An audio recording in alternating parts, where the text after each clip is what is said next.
These important features remind you to fasten seatbelts. The light illuminates whenever the ignition is in the on position. It stays on until the driver's seatbelt is fastened.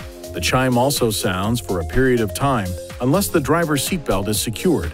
The seatbelt warning light may also illuminate if the front passenger seatbelt is not fastened when the front passenger seat is occupied. Your vehicle may also be equipped with a seatbelt reminder for the second and third row seats. It will not go on for a period of time after the ignition is turned on, allowing time for passengers to buckle up.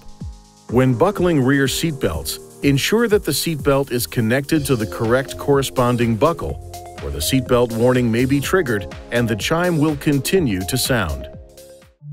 Please see your owner's manual for important safety information, system limitations, and additional operating and feature information.